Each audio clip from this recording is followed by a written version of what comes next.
March 2025 was particularly hot in Keelan. Even at 8 in the evening, the thermometer read 27 degrees, and the humid air hung over the city like a wet blanket. Logan Cole parked his beat-up Ford pickup truck near his house on Industrial Street and sat in the cab for a few minutes, hesitating to go inside. Through the kitchen window, he could see his wife's silhouette. Margaret stood at the sink, her shoulders tense, her movements sharp and angular. 25 years of marriage had taught Logan to read these signals. She was angry. Again. The house smelled of reheated food and disappointment. Margaret didn't even turn around when the front door slammed. "Dinner's in the microwave," she said without turning around. "It's been cold for 2 hours." Logan untied his boots, covered in Texas dust, and looked at his wife's back. Once, those shoulders had been his anchor, a place where he found peace after a hard day. Now they seemed like a wall. "I'm sorry. There are problems with the foundation at the site. The colonel demands—" "There's always some colonel." Margaret finally turned around. At 48, she was still a beautiful woman, but fatigue and discontent had added sharpness to her features. "There's always some problem more important than your family." Logan took out the reheated lasagna and began to eat standing at the counter. The house they had bought in 2003 at the height of the military boom in Keeling now felt like a museum of their past. Photos of the children on the refrigerator, their sons' sports trophies on the shelves, their daughters' graduation diplomas on the walls. All reminders of a time when they had a common goal. "Jennifer called," Margaret said, furiously wiping her already clean plate. "She asked if you're coming to her friend's wedding next month." "Of course I'm coming." "Of course not. You missed Michael's birthday last month because of some urgent contract." Logan put down his fork. They had had this conversation hundreds of times, with slight variations.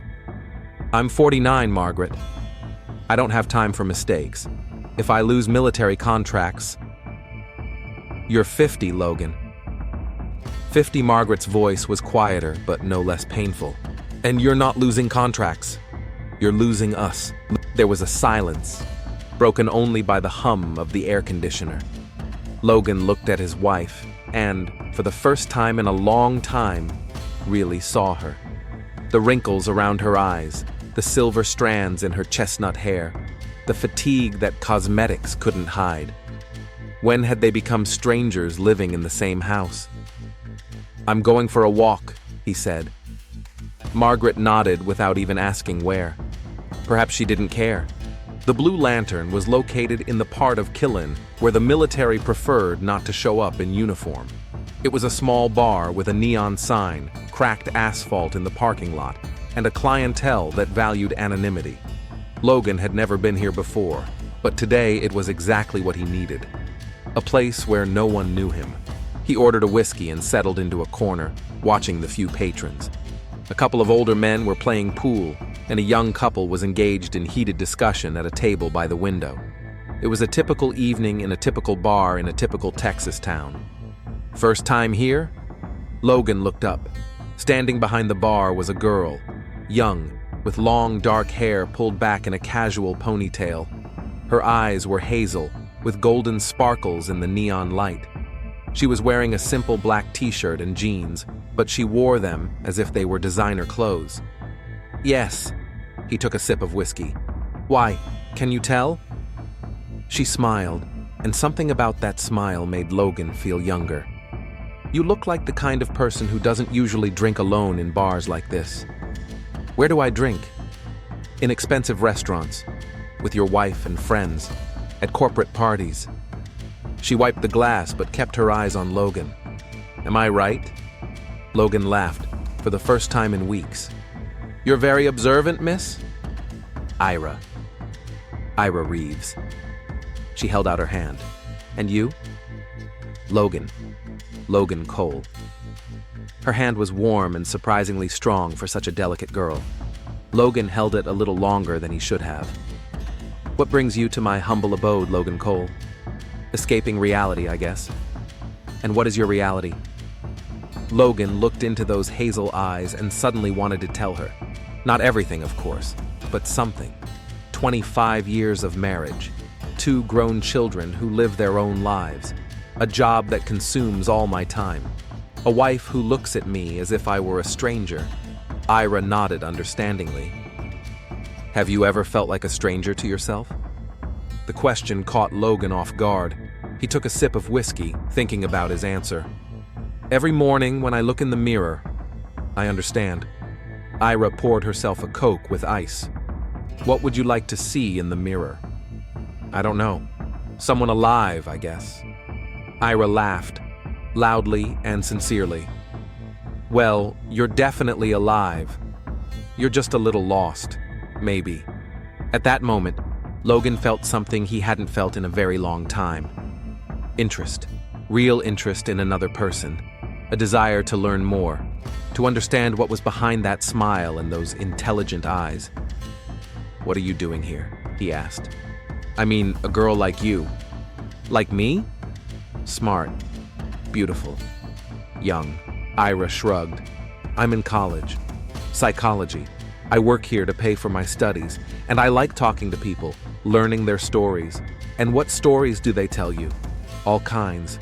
About lost love, about unfulfilled dreams, about how life doesn't go as planned. She looked at Logan intently. About how sometimes you have to take a risk to find yourself again.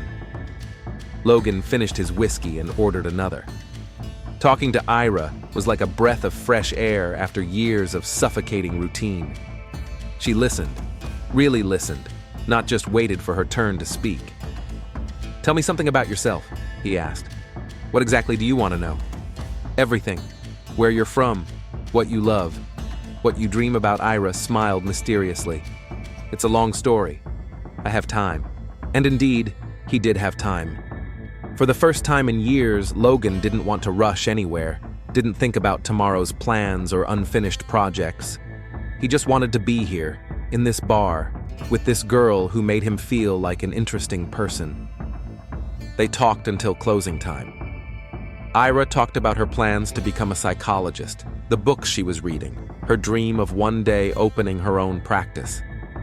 Logan talked about his business, the challenges of working with the military, the time when he was just starting out and could work 18 hours a day without getting tired. When it was time to leave, Logan realized he didn't want to say goodbye. Can I come back tomorrow? He asked. The bar is open every day, Ira replied, but there was more than simple politeness in her eyes. I'm not talking about the bar. She paused for a second, then nodded. I work Wednesday through Saturday. I start at 6. On the way home, Logan felt like a teenager after his first date. His heart was beating faster, his thoughts were confused, and her laughter echoed in his head over and over again. He couldn't remember the last time someone had made such an impression on him. At home, Margaret was already asleep. Logan quietly went to the bathroom, looked at himself in the mirror, and for the first time in a long time saw not just a tired, middle-aged man, but a man with a spark in his eyes. He didn't know that this spark would lead to a fire that would destroy everything he had built over a quarter of a century. The next 3 weeks changed Logan's life beyond recognition. Every evening, after finishing work at the construction site near Fort Cavazos, he would go not to his home, but to the Blue Lantern. Margaret stopped asking where he was going. Perhaps her husband's silent absence suited her better than tense conversations about the weather and utility bills. Ira worked behind the bar with the grace of a dancer. Her movements were smooth and precise. She remembered the preferences of every regular, and she knew how to keep up a conversation with anyone, from elderly Vietnam veterans to young soldiers who came to relax after a hard day. But she had a special connection with Logan.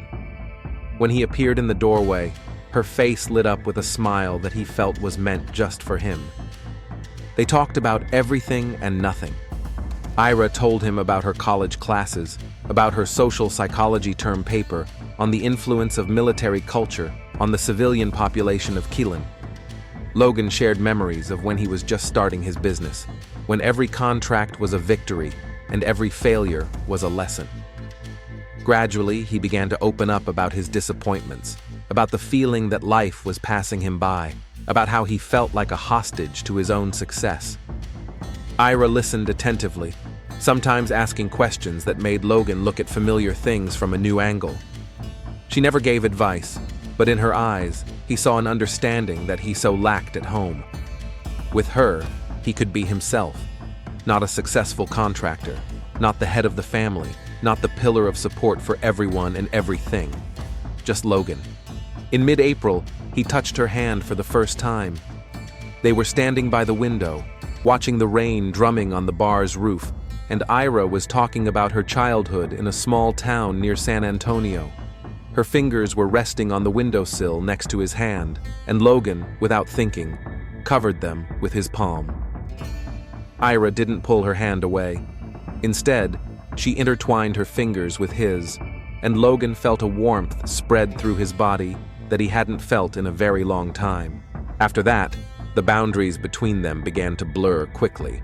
Logan started coming in early to help Ira prepare for the bar's opening and stayed late to help clean up after closing. They kissed in the darkness of the parking lot, hurriedly and passionately, like teenagers afraid of being caught.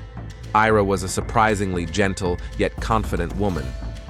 Her kisses awakened feelings in Logan that he thought were buried forever under the weight of family obligations and routine. At home, Logan became a different person. He walked around with a distant look on his face, forgot about important conversations, and smiled for no reason. Margaret noticed the changes, but misinterpreted them. "You've met someone," she said one morning, standing at the coffee maker with her back to her husband. Logan froze with a piece of toast halfway to his mouth. "What? What? Don't try to deny it. You look different. Happier." There was no accusation in Margaret's voice, only a weary statement of fact. "Who is she?" Logan could have lied. He could have denied it, played the role of the innocent, offended husband. But suddenly, he was tired of pretending. He was tired of living in a house where he felt like a stranger, sleeping next to a woman who had become like a sister to him. Close, but inaccessible for real intimacy.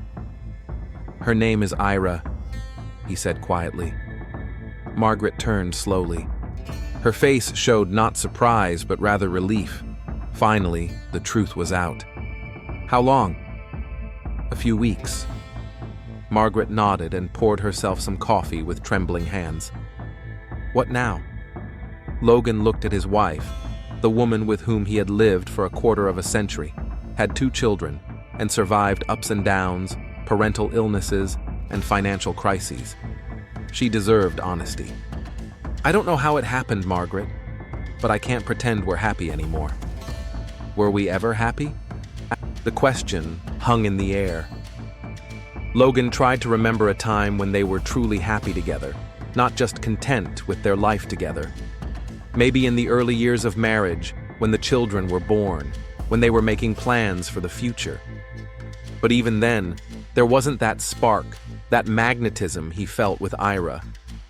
"I guess we were content," he said finally. "But that's not enough." Margaret put the cup on the table and left the kitchen without saying a word.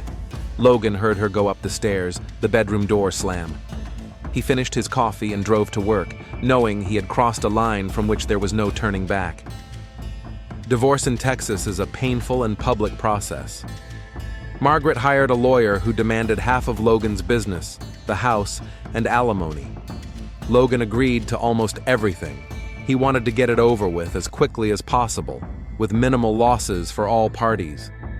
He rented a small apartment on the other side of town and took his belongings and a few family photos with him. The children reacted predictably. Jennifer, who was 24 and worked as an elementary school teacher in Austin, came home and made a scene with her father. She screamed, cried, and accused him of destroying the family for the sake of a midlife whim. Michael, a 22-year-old engineering student at the University of Texas, was more reserved, but the coldness in his eyes hurt Logan even more than his sister's hysterics. "Do you realize what you're doing?" Jennifer asked, when her tears had dried. "Mom can't sleep at night. She's lost 10 pounds in a month. And for what? For some girl who could be your daughter?" Logan wanted to explain that it wasn't about age, sex, or the desire to feel young. It was about the fact that with Ira, he had rediscovered himself and realized that he had been living like a robot for the past few years, performing programmed functions. But how could he explain that to his children, who saw him only as a traitor? "I didn't want it to turn out this way," he said helplessly. "But it did," Michael replied, "and now we all have to live with it." The move to Ira's place took place in May. She had a small apartment in the Sunset Village complex, a typical Texas housing complex for young professionals with 2 bedrooms, a tiny kitchen, and a view of the parking lot. Logan brought 2 suitcases of clothes and a box of books. Everything else was left behind in his old life. Ira met him at the door wearing jeans and a t-shirt with Central Texas College written on it, barefoot, her hair pulled back in a messy bun. She looked so young that Logan suddenly felt out of place. What was he? A 50-year-old man with the baggage of a failed marriage, doing in the apartment of a 22-year-old student? But Ira hugged him so warmly and tightly that all his doubts melted away. She helped him unpack, cleared out half of the closet, and put his photos of his children on the dresser. In the evening, they ordered pizza and ate it sitting on the floor in front of the TV like newlyweds just starting to build a life together. "Don't you regret it?" Ira asked, snuggling up to his shoulder. "What?" "Everything. The house, the family, about stability." Logan hugged her tighter. "The only thing I regret is spending so many years living a life that didn't bring me joy."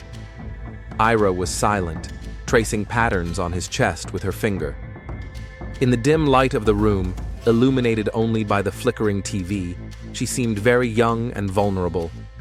Logan felt like her protector, a man who could give her what her peers couldn't: stability, experience, an understanding of what he wanted from life.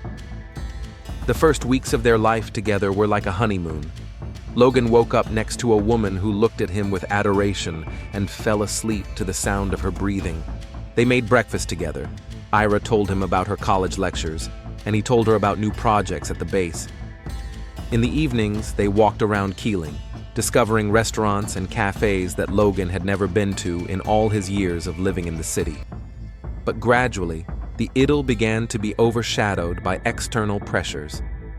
Margaret filed for divorce, demanding full compensation for moral damages. Her lawyer tried to prove that Logan had hidden assets in preparation for the divorce. His children did not answer his calls or invite him to family events. Some old acquaintances began to treat him coldly. In a town like Keeling, news travels fast, and the story of how a successful contractor had left his wife for a young mistress became the subject of gossip. Logan tried to ignore the judgmental looks, but they weighed heavily on him. It was especially painful to see the disappointment in the eyes of people he respected: old clients, colleagues in the construction business, neighbors. He understood that in their eyes, he looked like a stereotypical middle-aged man who had lost his head over a young body and beautiful eyes. If only they knew how it really was. If they understood that Ira had given him not just new sensations, but a new life. With her, he began to dream again, make plans, believe that the best years were not behind him, but ahead. She supported his ambitions, admired his experience, made him feel not like an aging failure, but a wise and strong man. By the end of May, the divorce was almost finalized. Logan lost his house, half of his business, and most of his savings, but he was willing to pay that price for his freedom. Margaret got what she wanted and stopped demanding meetings. The children gradually came to terms with the situation, although his relationship with them remained strained. Logan began to build a new life. He and Ira talked about plans for the future. Maybe they would get married when she finished college. Maybe they would move to a bigger city where Logan would have more business opportunities. Ira dreamed of a private practice as a psychologist. Logan of expanding his company beyond military contracts. Everything seemed possible. For the first time in years, Logan felt like he was in control of his destiny, that he could choose who he wanted to be, and how he wanted to live. Ira made him happy in a way he thought was impossible at his age. He had no idea that his happiness was built on a lie that would soon destroy not only their relationship, but his life. The July evening in Killeen was particularly stifling. The air conditioner in Ira's apartment was working at full capacity, but the humidity still hung in the air, making every movement sluggish and exhausting. Logan returned from the site around 7 in the evening, covered in dust and sweat after a long day installing a ventilation system in a new administrative building on base. Ira wasn't home. There was a note on the refrigerator, written in her neat handwriting. Extra shift at the bar. Will be back late. Food's in the fridge. Love you. A. Logan smiled as he read the simple words. Even after 3 months of living together, little things like this still warmed his heart. He took a shower, heated up the lasagna Ira had made the night before, and settled in front of the TV with a bottle of beer. The news showed another story about drug problems in South Texas, then switched to the weather forecast, which promised that the heat would last until the end of the week. A typical evening in a typical American town. Logan dozed off on the couch around 10 and woke up to the sound of keys in the lock. Ira entered quietly, thinking he was asleep, took off her shoes at the door, and tiptoed to the bedroom. She looked tired.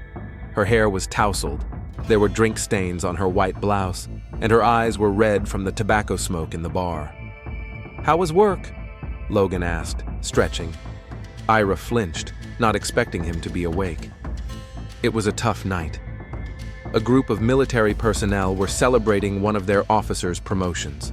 They drank until closing time and left a tip that was more than some people earn in a week. She walked over to him, leaned down, and kissed him on the forehead. Her lips were cold, and Logan caught an unfamiliar scent in her hair, an expensive men's cologne that definitely wasn't sold in the stores where the Blue Lantern's regulars usually shopped. "I'm going to take a shower," Ira said. "Do you mind if I go straight to bed? I have to get up early for class tomorrow." Logan nodded, but something about her behavior seemed strange to him. Usually, Ira loved to talk about her day, especially if something interesting had happened at the bar. She often shared stories about regular customers, their problems and joys. Today, however, she seemed closed off. It was as if she wanted to end the conversation quickly and be left alone. While Ira was in the shower, Logan cleared the leftovers from the table and noticed that her purse was lying open on the kitchen table. He never looked through Ira's personal belongings. He respected her privacy and trusted her completely. But today, something made him pay attention to the contents of the bag. In addition to the usual women's trinkets, lipstick, keys, wallet, there were 2 phones. He recognized one, the regular smartphone Ira used every day. The second was newer, more expensive, and Logan had never seen it before. The screen of the second phone was flashing, showing a missed call from a contact named Tommy. Logan frowned. Ira had never mentioned anyone named Tommy among her acquaintances. In her stories about college, work, or friends, that name had never come up. Why did she need a second phone? And why was she hiding it? The sound of the water turning off in the bathroom made Logan step away from the table. When Ira came out of the shower in a terry cloth robe, her hair wet and her face bare, she looked very young and vulnerable. Logan felt guilty for his suspicions. Maybe she just had a hard day, and he was reading too much into the little things. "Are you okay?" he asked, putting his arms around her shoulders. "Sure." Just tired Ira snuggled up to him, and Logan felt the tension leave her body. "Shall we go to bed?" That night, Logan couldn't fall asleep for a long time. Next to him, Ira was breathing evenly and calmly, sometimes muttering something in her sleep, but he couldn't make out the words. Thoughts of the second phone kept him awake. There could be many logical explanations. Maybe it was a work phone from the bar. Maybe her own phone was broken and she was temporarily using someone else's. But his intuition told him that there was something else going on. For the next few days, Logan tried to act normal, but he couldn't shake the feeling that Ira was hiding something from him. She became more secretive, often answering his questions with one-word answers, and sometimes he noticed her hiding her phone when he entered the room. Several times he heard her talking to someone late at night when she thought he was asleep, but he couldn't make out the words. The decisive moment came on Saturday. Ira said she was going to college for extra statistics classes. She was struggling with the subject, and the professor had agreed to tutor her individually. Logan offered to drive her, but Ira refused, saying that after class, she planned to meet with a friend from her group to work on a group project. After she left, Logan tried to do some chores around the house, but he couldn't shake his uneasiness. Around 2 o'clock in the afternoon, he couldn't take it anymore and drove to the college. The humanities building, where the statistics classes were supposed to be held, was locked. The security guard said that there were no classes in that building on Saturdays. All the math professors held extra classes in the main building on weekdays. Logan felt the ground slip away from under his feet. Ira had lied to him. For the first time in their relationship, she had deliberately deceived him, and not about something trivial, but by making up a whole story about classes. Why? And where was she really? He drove home slowly, trying to find an innocent explanation. Maybe she had just mixed up the time or place. Maybe the class had been rescheduled and she had forgotten to tell him. But a voice inside him insisted that it wasn't a mistake. At home, Logan discovered that Ira had forgotten her main phone. It was charging in the bedroom. She had only taken the second mysterious phone. Logan stared at the forgotten device for a long time, fighting the temptation. Violating the privacy of a loved one was against all his principles, but Ira's lie demanded an explanation. The phone was not locked. Logan opened the contact list and found nothing suspicious. College friends, bar colleagues, a few numbers labeled only with first names. There was nothing strange in the recent messages either. The usual correspondence with a friend about homework, with the bar manager about a schedule change, and with Logan himself. But in the browser history, Logan found something that made his heart beat faster. Ira regularly visited forums and support sites for transgender people. Pages about hormone therapy, sex reassignment surgery, psychological support during the transition period. Dozens of websites, hundreds of articles read, active participation in online communities. Logan sank down on the bed, still holding the phone in his hands. Transgender. Ira was a transgender woman. That explained a lot. Her sometimes too low voice, which she corrected in public. Her reluctance to talk about her childhood in detail. Her knowledge of male psychology, which seemed too deep for a young woman. Logan tried to rethink everything he knew about his beloved. Her graceful movements, which he had admired, suddenly seemed too rehearsed, as if she had deliberately trained herself to move femininely. Her figure, always hidden under loose clothing, suddenly took on a new meaning. Even her fascination with psychology could be linked to her own experience of struggling with gender identity. But the most painful thing was not this discovery itself, but the realization that Ira did not trust him. In all the months of their relationship, in all their conversations about the future, in all her declarations of love, she had never once hinted at her history. He told her about his fears, his doubts, the difficulties of divorce, his relationship with his children, and she kept silent about the most important thing in her life. Logan remembered their first meeting, their conversations about how important it was to be honest with yourself and with your loved ones. Ira talked about the need to take risks in order to find true happiness, but she herself did not risk trusting him. When Ira returned home around 6 in the evening, Logan was sitting on the sofa looking out the window. She entered with a smile, kissed him on the cheek, and began to tell him about her classes and her meeting with her friend. Logan listened silently, feeling every word hurt him. The lies flowed from her lips easily and naturally, as if she had long been accustomed to deceiving. "The college was closed," he said when she finished her story. Ira froze in the middle of the room. "What?" "There were no classes in the humanities building today. I checked." The silence dragged on. Ira sank into the chair opposite him, and Logan saw her face change. The carefree smile disappeared, replaced by tension and fear. "Why did you go to check?" she asked quietly. "Why did you lie?" Ira covered her face with her hands. They sat in silence for a few minutes, then she raised her head, and Logan saw tears in her eyes. "I was seeing a doctor," she said. "An endocrinologist.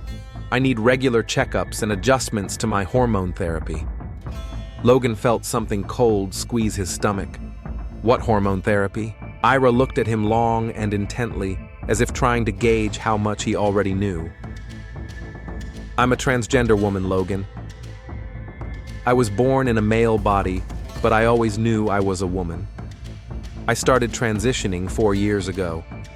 The words Logan had been expecting still hit him like a bolt of lightning. He stood up and paced around the room, trying to collect his thoughts. Ira watched him, waiting for his reaction. "Why didn't you tell me?" Logan's voice was quieter than usual, but there was tension in it. "I was going to. I wanted to tell you many times, but..." Ira wiped away her tears. "You left your wife for me. You lost your home, your children, half your business. How could I tell you the truth when you had already sacrificed everything? So you decided to keep deceiving me?" "I wasn't deceiving you. I'm a woman, Logan. Being born in the wrong body doesn't make me any less of a woman. My feelings for you are real. Our love is real." Logan stopped at the window, looking at the parking lot where evening shadows fell between the cars. Outwardly, he looked calm, but inside, a storm was raging. Anger mixed with pain, disappointment with a sense of betrayal. 3 months of deception. 3 months of living with a person he didn't really know. "Who else knows?" he asked without turning around. "Only the doctors and Tommy. Thomas Blake. My ex. We were together before I met you." Logan remembered the missed call on his second phone. "Are you still in touch with him?" "Sometimes. He's the only one who knows my whole story. Sometimes I need someone to talk to about what I'm going through, instead of talking to me." Ira stood up and walked over to him. "Logan, please try to understand. I was afraid of losing you. You mean everything to me. Without you, my life has no meaning." Logan turned to her. He saw genuine despair in her eyes, but that didn't ease the pain. "You weren't afraid of losing me. You were afraid of losing the comfortable life I provided for you." "That's not true." "Then why didn't you tell me from the beginning? Why did you wait until I destroyed my family?" Ira cried real tears, big, bitter tears. "Because I knew you would leave. Everyone leaves when they find out. Tommy left, other men left, but with you, I felt like a real woman for the first time." Logan looked at her and felt the world they had built together crumbling. Not because Ira was a transgender woman, although that required him to rethink many things. It was because she hadn't trusted him with the truth, because she had allowed him to make vital decisions based on incomplete information. "I need time to think," he said. "Logan, please. I need time." He took his keys and left the apartment without turning back to her tears. Outside, the Texas heat hit his face, but Logan hardly felt it. He got in his car and drove aimlessly, trying to figure out what to do next.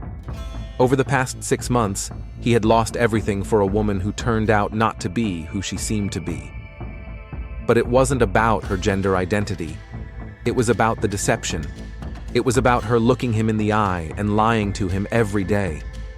It was about her allowing him to destroy a quarter-century of family life, knowing that she was hiding the most important part of herself from him. Logan stopped the car near a roadside cafe and took out his phone. The screen showed several missed calls from Ira and text messages asking him to come back and talk. He turned off his phone and went into the cafe to order coffee. Logan returned to the apartment the next day around noon. The night at a motel on the outskirts of Keelan had brought no clarity, only intensified feelings of betrayal and anger. Every sleepless hour was filled with memories of the last few months, which now seemed like one big lie. Every kiss, every declaration of love, every intimate moment, it had all been built on deception. Ira was sitting on the sofa in the same clothes she had worn the night before. Her eyes were red from crying, and a sleepless night, her hair was tousled, and there was an untouched cup of coffee on the table in front of her. When Logan entered, she jumped up, but he walked past her to the bedroom without saying a word. "Logan, please, let's talk." Her voice trembled with exhaustion and despair. He began to pack his things into a sports bag, moving methodically and silently. Shirts, jeans, underwear, everything that had accumulated over months of living together. Ira stood in the bedroom doorway, watching him pack. "Are you leaving?" Logan continued to pack his things. There was no haste in his movements, but there was the unyielding determination of a man who had made a final decision. "I know I should have told you sooner, but I loved you so much that I was afraid of losing everything." He turned to her, and Ira took a step back. There was something in Logan's eyes that she had never seen before. Cold fury mixed with pain. "Loved? You call that love?" "Yes. I love you more than life itself. Everything between us was real. My feelings are real." Logan zipped up his bag and headed for the exit. Ira blocked his way, placing her hands on his chest. "Don't go, we can fix this. I'll tell you the whole truth, absolutely everything. We'll start over, honestly." "Start over?" Logan pushed her hands away. "You think you can just erase months of lies and start over?" "I didn't lie about my feelings." "You lied about everything." Logan's voice rose. "About who you are, about your past, about why you needed a second phone, about meeting with this Tommy." Ira paled. "How do you know about Tommy?" "I saw the call on your phone, and your browser history, months of transgender forums, articles about hormone therapy, support group chats, your whole real life, which you never told me about." There was a silence. Ira sank onto the sofa, as if her legs had given way. "I was afraid," she whispered. "Afraid you would hate me. You know what the worst part is?" Logan put the bag on the floor. "Not that you're transgender. It's that you let me destroy your family, knowing you were hiding the truth. Margaret, the kids, the house. I lost everything for an illusion. It's not an illusion. What we feel for each other is real." Logan laughed bitterly. "What do we feel? I don't even know who you are. What are your parents' names? Where did you grow up? What was your name before you transitioned? When did you start hormone therapy? What about this Tommy guy who still calls you?" Each question was like a punch. Ira covered her face with her hands. "His name is Thomas Blake. We met 2 years ago. He helped me with paperwork and finding a doctor. He knows my whole story, and you're still in touch with him? Just as friends. He's the only one who understands what I'm going through." "Understands better than me?" Ira raised her head. Tears streamed down her cheeks, but she tried to speak evenly. "You couldn't understand because I didn't tell you, but I wanted to. Every day I wanted to confide in you, but you didn't. Because I was afraid of that." Ira stood up, pointing to his bags. "I was afraid that you would pack your things and leave as soon as you found out." Logan felt a new wave of anger wash over him. Months of living a lie, feeling used, feeling like he was being laughed at behind his back. He imagined Ira and this Tommy discussing his naivety, his willingness to give up everything for pretty eyes and kind words. "How many were there?" he asked quietly. "What?" "The men you cheated on. How many families did you help destroy?" "Logan, you don't understand." "I understand perfectly well." He took a step toward her, and Ira instinctively backed away. "You prey on men in crisis. You find those who are willing to do foolish things for a young, beautiful woman. You use them until they get bored or start asking uncomfortable questions. That's not true. I love you." "Then why are you still seeing your ex-lover?" "I'm not seeing him. Tommy just what? Just helps you pick your next victim?" Ira slapped him across the cheek. The blow was unexpected and hard, and Logan felt his cheek burn with pain. "Don't you dare say that! You don't understand what my life has been like. What it's like to live in someone else's body, to fight every day for the right to be myself." Logan slowly touched his cheek. Something changed in his eyes. The last remnants of love and understanding disappeared, leaving only rage and a desire to cause pain. "How does it feel to find out that your life was a lie?" His voice became dangerously quiet. "How does it feel to realize that you destroyed a family for the sake of deception? I didn't deceive you about the most important thing. My feelings." "Your feelings?" Logan grabbed her by the shoulders. "What could you possibly feel? You're not even a real woman." The words flew out before he had time to think them through. Ira froze in his arms as if she had been electrocuted. Her face reflected pain, shock, and something akin to physical agony. "Let me go," she whispered. But Logan didn't let go. Rage clouded his mind, all the months of frustration and resentment pouring out. A real woman wouldn't deceive like that.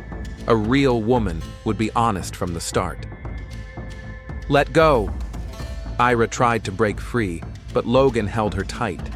There was something primal in his grip, a desire to dominate, to subdue, to punish for betrayal. "How many men have you deceived like this? How many lives have you ruined with your games? You're hurting me." Logan saw the fear in her eyes and felt satisfaction. Finally, she was experiencing at least some of the pain she had caused him. His hands tightened and Ira gasped in pain. "Logan, please." But something snapped in his head. Months of pent-up anger, humiliation, and feelings of his own stupidity burst out. He pushed Ira. She lost her balance and fell, hitting her head on the edge of the coffee table. The sound of the blow was dull and final. Ira lay motionless, her eyes open and staring at the ceiling, but seeing nothing. A dark spot slowly spread from under her head. Logan stood over her, breathing heavily. The rage left him as suddenly as it had come, leaving behind horror and the realization that something irreparable had happened. He knelt down next to Ira and touched her neck to check her pulse. Nothing. Her skin was still warm, but life had already left her body. Logan sat down on the floor next to the body of the woman he loved and who had betrayed him. The apartment was completely silent, broken only by the hum of the air conditioner and the distant noise of traffic outside the window. An indeterminate amount of time passed before Logan snapped out of his stupor. He looked at his hands. There was no blood on them, but he felt stained forever. Then his gaze fell on Ira's body, and the reality of what had happened hit him with renewed force. Logan took out his phone and dialed 911. "Emergency services, how can I help you?" "I need the police." His voice sounded strangely calm. "The address is 1247 Sunset Village, apartment 15B. There's been an accident." Detective Jessica Hunt arrived at the scene 20 minutes after the first call to the police. At 35, she was one of the most experienced detectives in the Keeling Homicide Division, a woman who had seen enough human cruelty to be surprised by almost nothing. The Sunset Village apartment complex was already cordoned off with yellow tape. Ambulances and police cars were parked in the lot, attracting curious neighbors. Hunt went up to the second floor, where Sergeant Rodriguez met her. "What do we have?" she asked, pulling on latex gloves. A 22-year-old woman, Ira Reeves, found dead in her apartment about an hour ago. Head trauma, presumably from hitting a coffee table. Who found her? The guy she lived with, Logan Cole, 50 years old. He called the police himself and said it was an accident. Hunt nodded and entered the apartment. The scene was relatively clean. The body was lying by the coffee table, and there were no signs of a struggle or robbery. Logan Cole was sitting in the kitchen under the supervision of an officer, pale and silent. Hunt examined the body of Ira Reeves, a young woman with long dark hair, dressed in home clothes. The wound on her head looked serious, but not necessarily fatal with proper medical care. It was strange that Logan hadn't tried to administer first aid or call an ambulance immediately. "How long has he been sitting here?" Hunt asked the officer. "About 40 minutes. He's calm, not saying anything except that it was an accident." Hunt approached Logan. He was a middle-aged man with a tired face and empty eyes, and there were no visible traces of blood or struggle on his clothes. "Mr. Cole?" "I'm Detective Hunt. Tell me what happened." Logan looked up at her. "We had an argument. She fell and hit her head on the table. What was the argument about?" Pause. Logan looked past the detective as if he could see something others couldn't. "Honesty," he said finally. Hunt wrote the answer in her notebook. Something about Logan's behavior seemed wrong to her. He was too calm for someone who had just lost the woman he loved in an accident. "Mr. Cole, you'll need to come to the station to give an official statement." Logan nodded as if he had been expecting this. While Logan was being led away, Hunt continued to search the apartment. In the bedroom, she found men's clothes partially packed in a duffel bag. On the kitchen table was a woman's purse with 2 phones inside. Hunt turned on one of the phones and saw several missed calls from a contact named Tommy. In the bathroom, the detective found prescription drugs in the name of Ira Reeves. Hormonal drugs usually prescribed to transgender women. This explained a lot about the story she was about to unravel. Hunt returned to the living room, where forensic experts were photographing the scene. She carefully examined the position of the body and the furniture once again. The angle of the fall and the nature of the injury were consistent with an accident, but her intuition told her that there was more to the story. "Detective," one of the forensic technicians called to her. "There's something interesting here." He pointed to the coffee table. There were marks on its surface that could indicate that the table had been moved after the incident. "Maybe someone tried to change the scene of the crime," said the forensic investigator. Hunt nodded. The accident theory was becoming less and less convincing. Detective Hunt's investigation progressed rapidly. Within the first 48 hours after Ira Reeves's body was discovered, key evidence was gathered that undermined Logan's accident theory. An autopsy performed by the Bell County medical examiner revealed that Ira's head injury had been inflicted with considerable force. Dr. Elizabeth Chen, a pathologist with 20 years of experience, determined that the nature of the skull fracture was not consistent with a simple fall onto a coffee table. The force of the impact was too great for an accidental fall, and the angle of the injury indicated that the victim's head had been struck with force against a hard surface. Forensic examination of the scene revealed additional inconsistencies.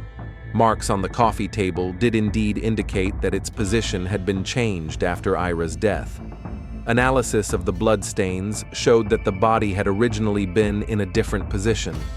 Experts also found microscopic traces of the victim's skin and hair on the edge of the table, confirming the theory that death was caused by an impact with this particular object. Hunt carefully studied the history of Logan and Ira's relationship. Interviews with Ira's colleagues at the Blue Lantern Bar revealed that in recent weeks, the girl had seemed tense and anxious. Bar manager Carlos Sanchez said that Ira had asked several times to change her work schedule and seemed frightened when unfamiliar middle-aged men appeared at the bar. The breakthrough in the case came when the detective found and questioned Thomas Blake. The 45-year-old car dealership manager agreed to cooperate with the investigation after realizing the seriousness of the situation. Blake talked about his relationship with Ira, confirming that he had known about her transgender identity from the beginning of their romance 2 years ago. Ira was very vulnerable, Blake explained to Detective Hunt during the interrogation. She was afraid that no one would accept her for who she was. When she met Logan, she felt happy for the first time in a long time. But I warned her that she needed to tell him the truth. Blake said he last spoke to Ira the day before her death. She called him in a panic, saying that Logan suspected something and that she was afraid of his reaction. Ira asked Blake to meet with her to discuss how best to tell Logan about her past. She said Logan had changed in recent days, Blake continued. He had become more suspicious and was asking strange questions. Ira was afraid that he might react aggressively if he found out the truth. This information radically changed the direction of the investigation. Hunt obtained a warrant to seize Logan and Ira's phone records, as well as the geolocation data from their mobile devices. The records showed that on the day of Ira's death, Logan had been away from home all night and had spent several hours in the morning researching transgender people and hormone therapy on the internet. During a second interrogation, Logan remained confident, continuing to insist that it was an accident. But when Detective Hunt presented him with evidence, the results of the examination, Blake's testimony, his internet search history, his defense began to crumble. "Mr. Cole," Hunt said during the third interrogation, "we know that you learned about Ira's past the day before her death. We know that you spent the night away from home, thinking about what to do. And we know that her death was not accidental." Logan was silent for a long time, staring at the conference room table. When he finally looked up, the detective saw not anger or fear in his eyes, but deep exhaustion. "I didn't want to kill her," he said quietly.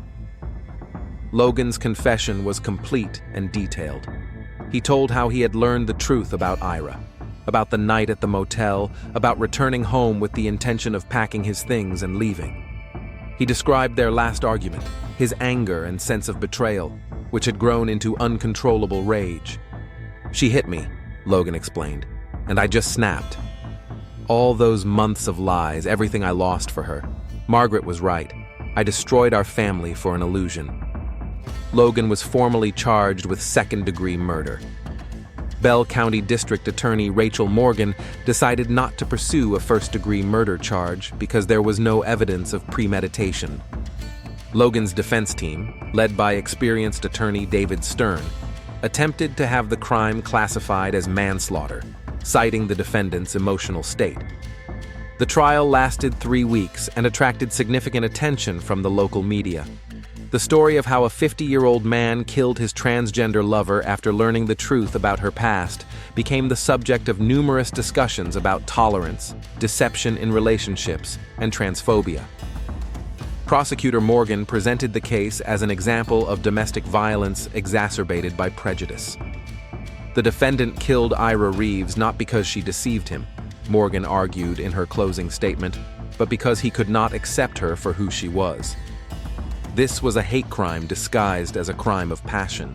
The defense insisted that Logan acted in the heat of the moment after suffering psychological trauma from discovering months of deception.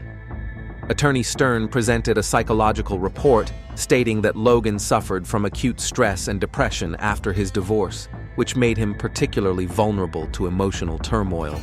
Many witnesses testified during the trial.